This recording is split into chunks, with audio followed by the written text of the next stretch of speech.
सर्वांना देवाच्या पवित्र नावाला धन्यवाद असो आणि परत एकदा देवाने सुंदरशी संधी आपल्याला दिलेली आहे. आणि आज या वेळेला आपण पवित्र आत्म्याचं जे 5व्या क्रमांकाचं वरदान आहे ते आज आपण काय करणार आहोत, शिकणार आहोत. आणि 5व्या क्रमांकाचं वरदान हे कोणतं आहे, कोणी सांगेल का? हो दादा, अद्भुत कार्य करण्याची शक्ती. Very good.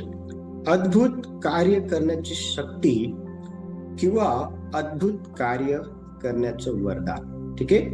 आणि पवित्र आत्म्याचं हे 5व्या क्रमांकाचं वरदान आहे. आणि हे वरदान विश्वासणाऱ्यांना आणि मंडळीला देण्यात आलेलं आहे. आणि ही जी वरदान आहे ही का देण्यात आली तर ते आपण सुरुवातीलाच काय केलेलं आहे, बघितलेलं आहे.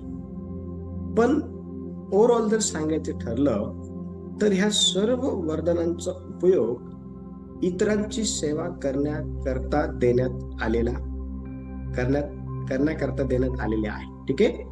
ही जी वरदान आहे ह्या वरदानांच्या द्वारे देवाचं गौरव व्हावं यासाठी ते देण्यात आलेलं आहे. ह्या वरदानांच्या द्वारे लोकांना हे कळावं की जिवंत देव हा कोण आहे. ह्या वरदानांच्या द्वारे लोकांचं तारण व्हावं. ह्या वरदानांच्या द्वारे लोकांना खरं जे वचनाचं ज्ञान आहे ते प्राप्त व्हावं, विद्येचं ज्ञान आहे ते प्राप्त व्हावं, खऱ्या अर्थाने विश्वास काय प्रकार आहे याविषयीचं प्रकाशन लोकांना प्राप्त व्हावं. निरोगी करण्याची देवाची जी शक्ती आहे किंवा सामर्थ्य आहे किंवा वरदान आहे ते कशा प्रकारे काम करतं हे लोकांना समजावं यासाठी ही जी वरदानं आहे ही देण्यात आलेली आहे. आणि आपण एकामागे एक आतापर्यंत 4 वरदान जे आहे ते शिकलेलो आहे. पहिलं वरदान आपण पाहिलं ज्ञानाचं वचन, दुसऱ्या क्रमांकाचं वरदान आपण पाहिलं विद्येचं वचन, तिसऱ्या क्रमांकाचं वरदान आपण पाहिलं विश्वासाचं वरदान, आणि चौथ्या क्रमांकाचं जे वरदान आहे ते आपण बघितलं की निरोगी करण्याचं वरदान. आणि आज आपण शिकणार आहोत अद्भुत कार्य करण्याचं वरदान. ठीक आहे. आणि हे वरदान शिकण्या अगोदर आपण आज ह्या वरदानाची जी परिभाषा आहे, ठीक आहे, किंवा जी व्याख्या आहे ती आपण लिहून घेणार आहोत. आणि सर्वांनी ह्या वरदानाची जी परिभाषा आहे ती लिहून घ्या, पुढे टाका, त्याच्या पुढे लिहा अद्भुत कार्य करण्याचे वरदान. हेडलाईन लिहा 5व्या क्रमांकाचं वरदान, पवित्र आत्म्याची 9 वरदानं, त्याच्यापैकी 5व्या क्रमांकाचं जे वरदान आहे ते आहे अद्भुत कार्य करण्याचं वरदान. ओके. आणि डॅश करा आणि त्याच्या पुढे लिहा निसर्गाच्या नियमांना. पुढे लिहा निसर्गाच्या नियमांना पार करून, निसर्गाच्या नियमांना पार करून देवाच्या सामर्थ्याने चमत्कार घडवण्याची जी क्षमता आहे ना ती म्हणजे अद्भुत कार्य करण्याचे वरदान असं होय. ठीक आहे. परत सांगतो, लिहून घ्या निसर्गाच्या नियमांना पार करून देवाच्या सामर्थ्याने चमत्कार घडवण्याची क्षमता ज्या वरदानामध्ये आहे ते वरदान अद्भुत कार्य करण्याचं वरदान आहे. ठीक आहे. आता हे जे वरदान आहे हे पवित्र शास्त्रामध्ये कशा प्रकारे लोकांच्या माध्यमातून ऑपरेट करण्यात आला आहे किंवा ऑपरेट झालं आहे हे आपण शिकणार आहोत. आणि ह्या वरदानामध्ये इतकं सामर्थ्य आहे देवाचं की हे निसर्गाच्या नियमांना पण काय करतं माहिती का, तोडून टाकतं. किंवा निसर्गाच्या नियमाच्या आपण पाहतो की पार जाऊन हे वरदान काम करतं. आणि आज हे आपण समजणार आहे की कशा प्रकारे निसर्गाच्या नियमाच्या पार जाऊन हे जे वरदान आहे हे देवाचं सामर्थ्य अद्भुत कार्य करण्याचं जे सामर्थ्य आहे ते प्रगट करतं, हे आज आपण काय करू शिकूया. आता यासाठी आपण निर्गमन याचा 14वा अध्याय, निर्गम याचा 14वा अध्याय आणि 21 आणि 22 ही 2 वचनं आपण वाचणार आहोत. निर्गम 14वा अध्याय 21 आणि 22 वचन आपण वाचू.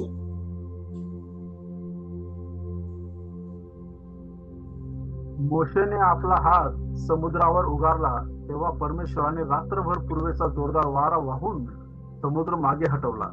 त्यामुळे पाण्याचे 2 भाग झाले व मधली जमीन कोरडी झाली. इस्रायल लोक भर समुद्रात कोरड्या जमिनीवरून चालू लागले आणि उजवीकडील व डावीकडील पाणी त्यांच्यासाठी भिंतीसारखे झाले. Praise the Lord.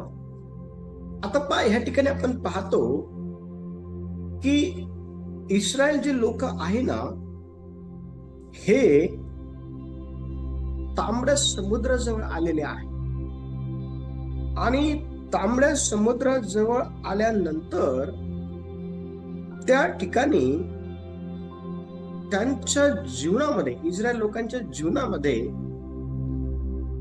त्या समुद्राच्या पलीकडे जाणं हे अशक्य होतं. इस्रायल लोकांना समुद्राच्या पलीकडे जाणं हे अशक्य होतं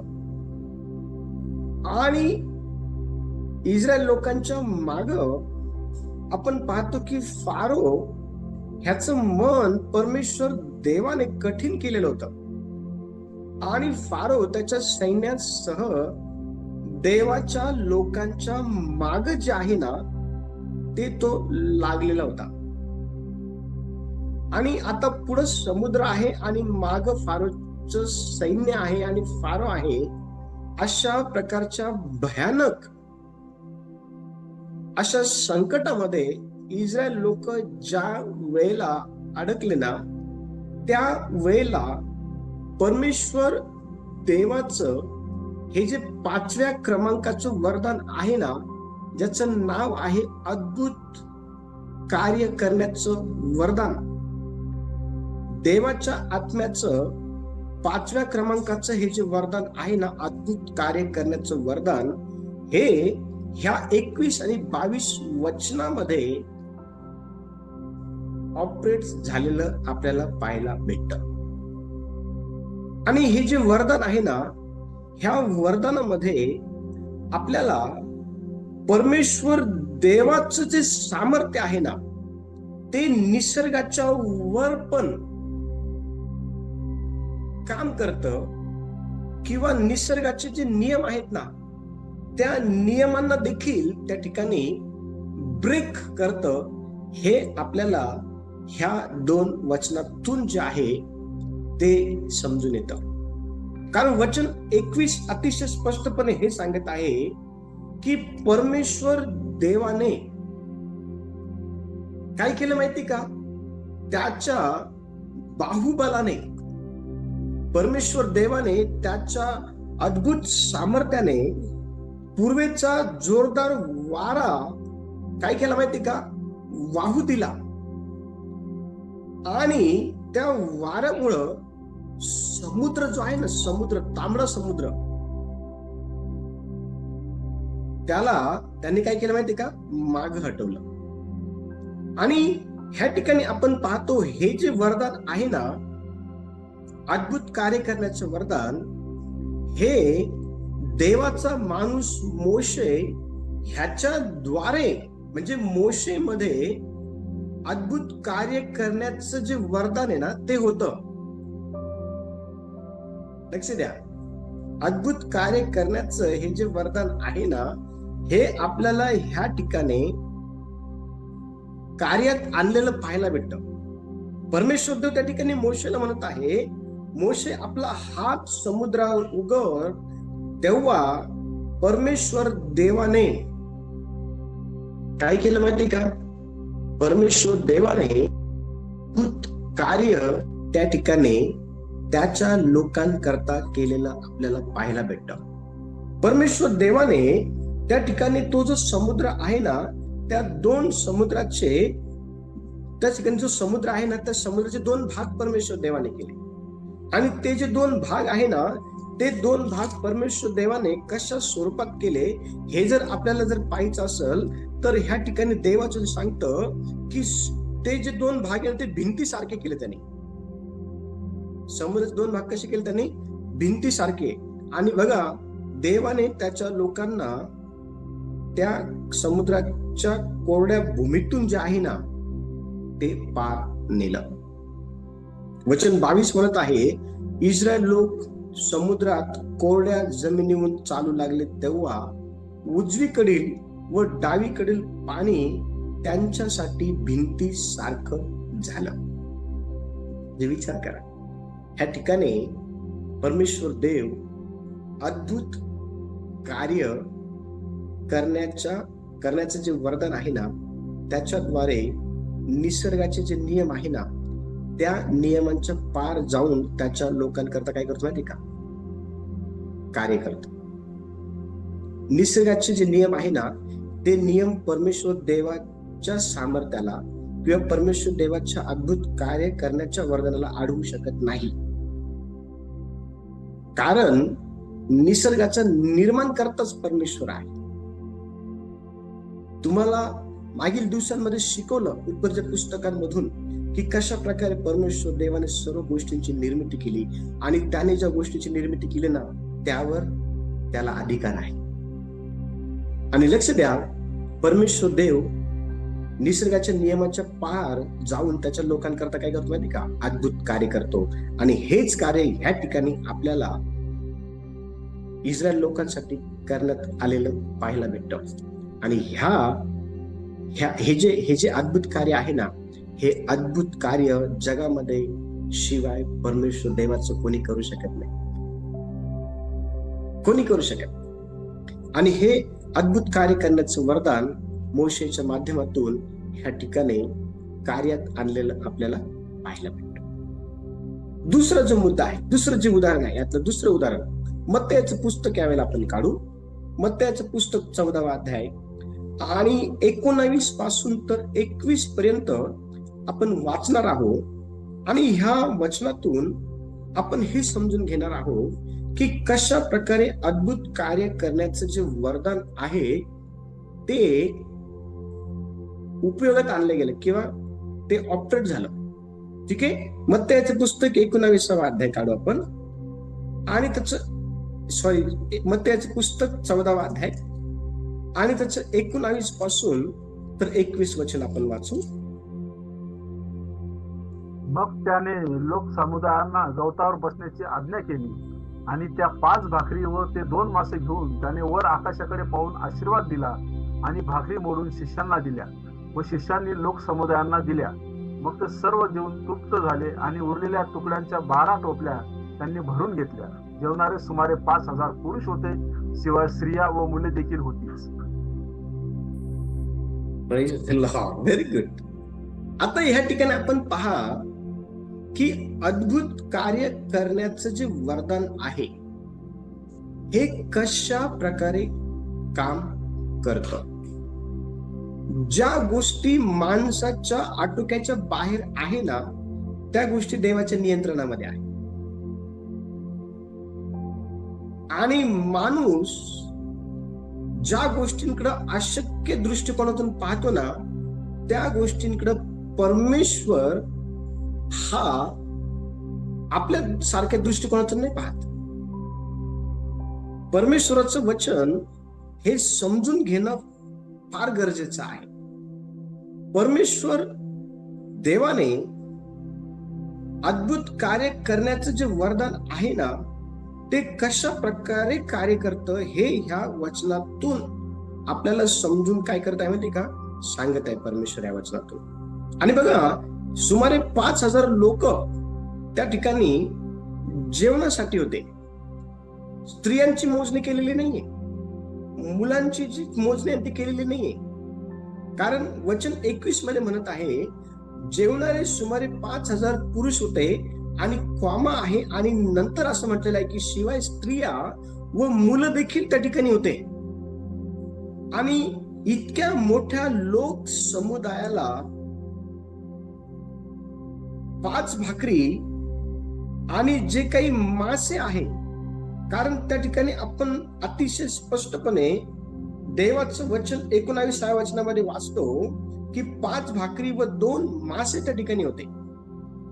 आणि 5 भाकरी 2 मासे जर आपल्याकडे जर असते, तर आपल्याला ह्या 5,000 लोकांना, शिवाय स्त्रियांना आणि जे काही मुलं बाळ त्या ठिकाणी होते ना, त्यांना खाऊ घालणं अशक्य होतं.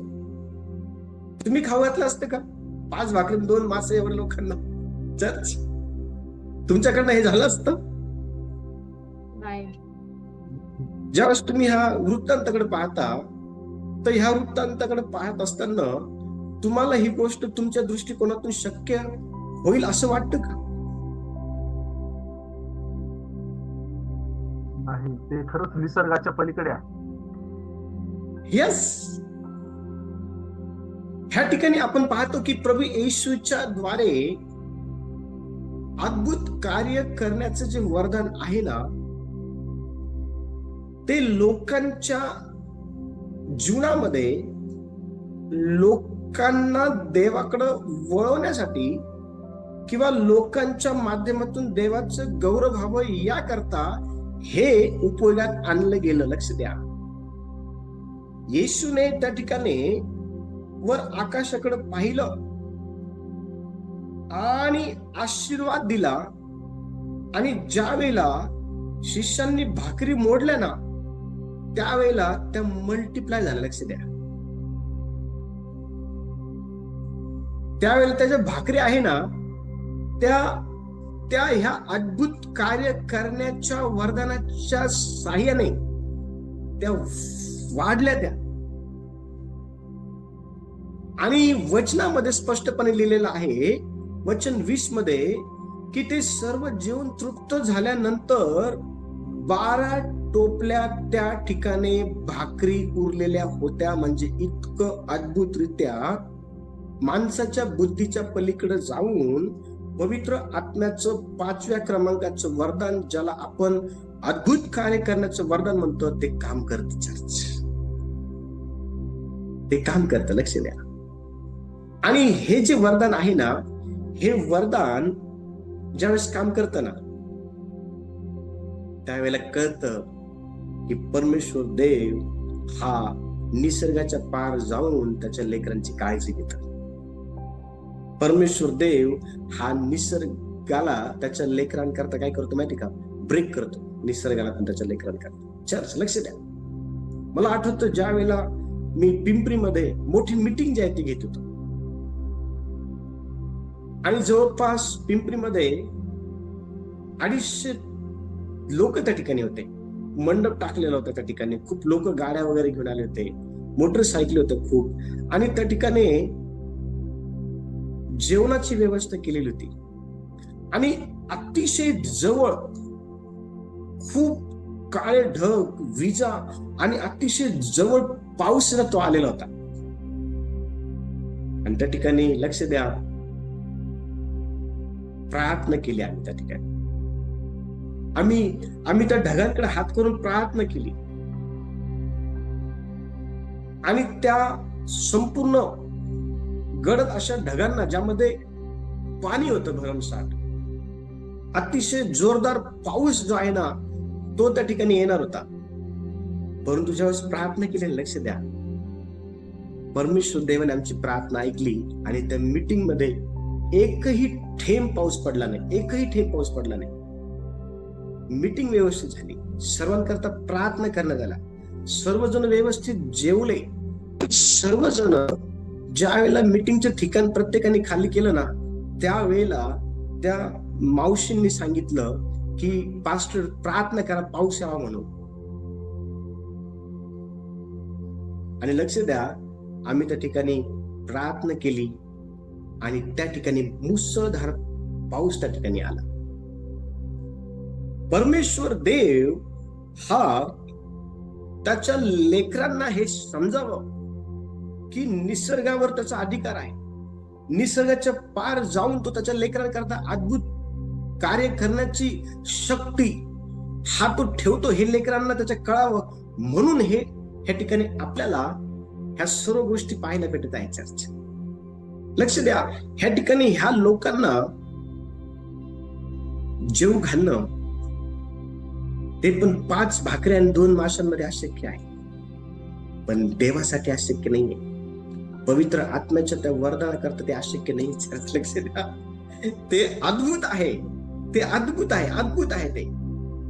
आणि हे जे वरदान आहे ना, हे वरदान देवाने आजच्या नवीन करारातील विश्वासणाऱ्यांना दिलेलं आहे, जे तुम्ही आणि मी आहोत, मंडळीतील लोकांना दिलेलं आहे.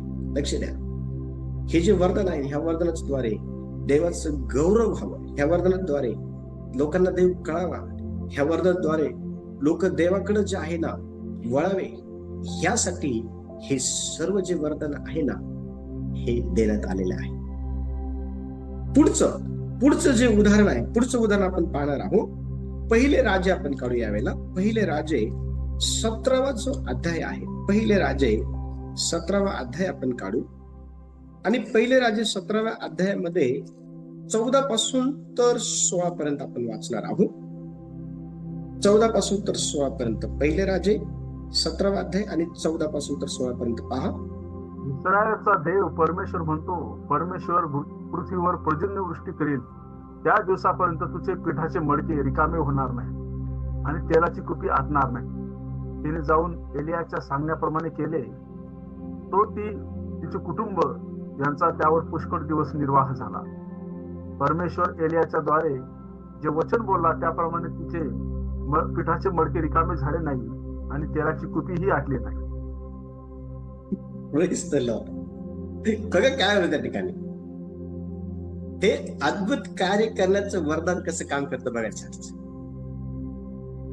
वचनामध्ये अतिशय स्पष्टपणे सांगितलेलं आहे की सारपत येथे एक विधवा राहायची आणि ती जी विधवा आहे ना, ती विधवा भाकर करण्याकरता मैदानामध्ये काटक्या गोळा करते.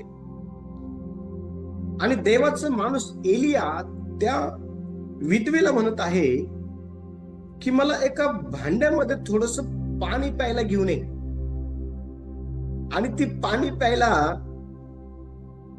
घेऊन येण्यासाठी ज्यावेळेस ती निघाली आपल्या घराकडे, त्यावेळेस देवाचा माणूस हाक मारून म्हणतो की येताना भाकरीचा जो तुकडा आहे ना तो पण मला घेऊन ये. आणि बघा, एलिया त्या ठिकाणी दुष्काळामध्ये त्या विधव्या स्त्रीकडं खाण्यासाठी भाकर मागते. दुष्काळ आहे त्या गावामध्ये. लक्ष द्या, कोणीतरी मला वाचण्यासाठी मदत करा की किती भयंकर दुष्काळ त्या गावामध्ये होता, याची तीव्रता आपण जाणून घेणार आहोत. कोणीतरी वचन 12 वाचा. ती म्हणाली, तुमचा देव परमेश्वर याच्या जीवताची शपथ, माझ्याजवळ भाकर मुळीच नाही. मडक्यात मुठभर पीठ आणि कुपीत थोडेसे तेल एवढेच मात्र आहे. मी 2 काटक्या जमा करीत आहे. मग मी घरी जाऊन माझ्यासाठी व आपल्या मुलासाठी ते तयार करीन. ते खाऊन आम्ही मग मरू. येस, काय म्हणते देवाच्या माणसाला? ती म्हणत आहे, परमेश्वराच्या जीविताची शपथ, माझ्या जवळ भाकर मुळीच नाही.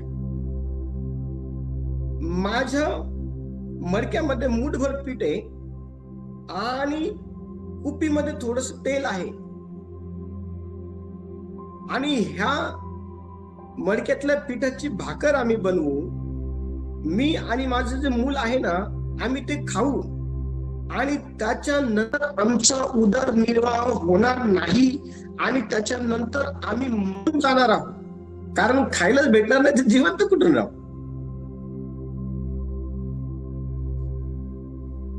ह्या ठिकाणी वचनात स्पष्टपणे सांगितलेलं आहे की त्या गावामध्ये जो दुष्काळ होता ना, त्याची तीव्रता अतिशय भयंकर होती, अतिशय भयंकर होती. आणि अशा दुष्काळामध्ये देवाचा माणूस त्या विधवेला भाकर मागत आहे खाण्यासाठी.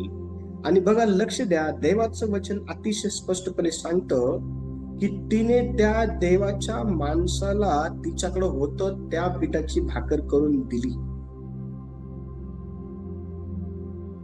पण देवाचा जो माणूस आहे ना, देवाच्या माणसाने त्या ठिकाणी अद्भुत कार्य करण्याचं जे वरदान आहे ना, त्याच्या साहाय्याने निसर्गाचे सर्व जे काही नियम आहे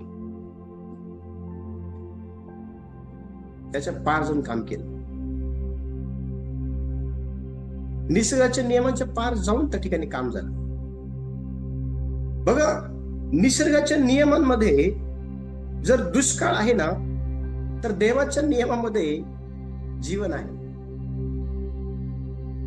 आणि वचनात स्पष्टपणे सांगितलेलं आहे. या ठिकाणी जेव्हा आपण वाचतो, वचन अतिशय स्पष्टपणे म्हणत आहे, इस्रायलाचा देव परमेश्वर हा म्हणतो की पृथ्वीवर पर्जन्यवृष्टी करील त्या दिवसापर्यंत तुझे पिठाचे मडके रिकामे होणार नाही आणि तुझी तेलाची कुपी आटणार नाही. पृथ्वीवरती जोपर्यंत पाऊस पडत नाही तोपर्यंत. म्हणजे विचार करा, तिला अतिशय भयंकर असं टेन्शन त्या ठिकाणी आलं होतं. काटक्या गोळा करत असताना तिने कदाचित मनामध्ये विचार केला असेल की आता ह्या काटक्या घेऊन जाईल, मी चूल लावल, माझ्या भांड्यातलं पीठ काढल, त्याच्यात तेल टाकून मी भाकर बनवल, माझ्या मुलाला देईल, मी खाईल. पण त्याच्यानंतर काय? त्याच्यानंतर काय माहिती का? त्याच्यानंतर काम येतं ते अद्भुत कार्य करण्याचं वरदान. जे देव, लक्ष द्या, देवाला तुमच्या करता तुम्हाला पाहिजे ती गोष्ट करणं अशक्य नाही. देवाला तुमच्या करता पाहिजे ती गोष्ट करणं अशक्य नाहीये. देवाला तुमच्या करता पाहिजे ती गोष्ट करणं शक्य आहे. लक्ष द्या, ज्या वेळेला मी ही गोष्ट तुम्हाला अगोदर पण सांगितली, ज्या वेळेला मी दिल्लीहून ज्या वेळेला मी चाळीसगावला येत होतो, माझं तिकीट हे मनमाडचं होतं आणि ती गाडी चाळीसगावला थांबत नाही. मध्यरात्रीच्या वेळेला मला त्या ठिकाणी चाळीसगावलाच उतरायचं होतं. मला मनमाडला जायचं नव्हतं, कारण मनमाडहूनही मला मध्यरात्रीच्या वेळेला माझ्या आईकडं पायी जावं लागलं असतं. त्या ठिकाणी मी देवाकडे प्रार्थना केली, म्हणतो, देवा, मला चाळीसगावला उतरायचं आहे, ही गाडी चाळीसगावला थांबत नाही, पण माझी इच्छा नाहीये मनमाडला जायची. मी खूप थकलोय, मला चाळीसगावला उतरायचंय. लक्ष द्यायचं, जसं चाळीसगाव हे काही मिनिटं बाकी होते यायला, गाडी स्लो झाली. मी माझी बॅग काढली, माझे बूट मी घातले, माझं स्वेटर अंगावर टाकलं आणि मी तयारीमध्ये त्या ठिकाणी दरवाजात आलो रेल्वेच्या. आणि चाळीसगाव आल्यानंतर चाळीसगावला न थांबणारी गाडी माझ्याकरता देवाने त्या ठिकाणी थांबवली. ही जिवंत साक्ष आहे. परमेश्वर देव हा त्याच्या लेकरांकरता अद्भुत कार्य करण्याकरता तयार आहे. त्याला त्याच्या लेकरांकरता अद्भुत कार्य करायला आवडतं. त्याला त्याच्या लेकरांकरता अशा ज्या कोणीही कधीही करू शकत नाही, आणि त्या गोष्टी निसर्गाच्या परे जरी असेल तरी तो ते करतो. लक्ष द्या. आणि वचनात सांगितलं ठिकाणी की जोपर्यंत पाऊस पडत नव्हता तोपर्यंत त्या विधवेच्या मडक्यातलं पीठ संपलं नाही. तिच्या तेलाची जी कुपी ना, त्या कुपी मधलं तेल संपलं नाही. बघा, कोणीतरी ते वचन वाचा माझ्याकरता, कोणीतरी वचन 17, माफ करा, कोणीतरी वचन 16 वाचा, वचन 16. परमेश्वर एलियाच्या द्वारे जे वचन बोलला त्याप्रमाणे तिचे ते पिठाचे मडके रिकामे झाले नाही आणि तेलाची कुपीही आटली नाही. Praise the Lord. पवित्र आत्म्याला धन्यवाद असं. काय म्हणत त्या ठिकाणी? किती सुंदर आहे बघा देवा, किती सुंदर आहे पवित्र आत्म्याचे वरदान. वचन सांगत आहे की परमेश्वर देव एलियाच्या द्वारे जे बोलला होता ना, त्याप्रमाणे पिठाचं मडकं रिकामं झालं नाही आणि तेलाची कुपी आटली नाही. अशा प्रकारे पवित्र आत्म्याचं 5व्या क्रमांकाचं वरदान, ज्याला आपण अद्भुत कार्य करण्याचं वरदान म्हणतो, ते काम करतं आणि ते काम तुमच्याद्वारे देखील करू शकतं. ते काम तुमच्याद्वारे देखील होऊ शकतं. लक्ष द्या. ज्या गोष्टी अशक्य ना, त्या गोष्टी माणसाला शक्य आहे, देवाला नाही. देवाच्या आत्म्याला नाहीये त्या गोष्टी अशक्य. हा, तुम्हाला आणि मला ती गोष्ट अशक्य आहे, पण देवाला ती गोष्ट अशक्य नाहीये. आणि देव ती गोष्ट आपल्यासाठी का करतो माहिती का? कारण आपण त्याचे लेकरं आहोत. आपण त्याचे लेकरं आहोत. लक्ष द्या. चर्च, अद्भुत कार्य करण्याचं वरदान हे लाल समुद्र दुभवण्याचं सामर्थ्य ठेवतं. अद्भुत कार्य करण्याचं वरदान हे 5,000 स्त्रिया आणि मुलं बाळ यांना पोटभर अन्न खाऊ घालण्याचं सामर्थ्य ठेवतं. आणि अद्भुत कार्य करण्याचं वरदान हे दुष्काळामध्येही त्या विधवेला आणि त्याच्या मुलाला जिवंत ठेवण्याचं सामर्थ्य ठेवतं. आणि ह्या वरदानाची लालसा ठेवा. हे वरदान प्राप्त करून घेण्याच्या अनुषंगाने रोज प्रार्थना करा, देवा अशा प्रकारच्या वरदानाने तुम्हाला भर, अशा प्रकारच्या दानांनी तुम्हाला भर. आणि देव तुम्हाला त्याच्या वरदानाने भरल्याशिवाय राहणार नाही. कारण देवाचं सांगतं की जगिक बाप हा स्वतः वाईट असून मुलांना चांगलं देतो, तर स्वर्गातला बाप हा त्याच्याकडे मागणाऱ्यांना किती विशेष करून दिल्याशिवाय राहणार नाही. स्वर्गातला बाप तो पवित्र आहे, स्वर्गातला बाप तो प्रेमळ आहे, स्वर्गातला बाप अद्भुत आहे. आणि त्याच्याकडे मागा, तुम्हाला दे. देवा या वचनाच्या द्वारे सर्वांना आशीर्वाद देव. यावेळेला आपण आपले डोळे बंद करूया.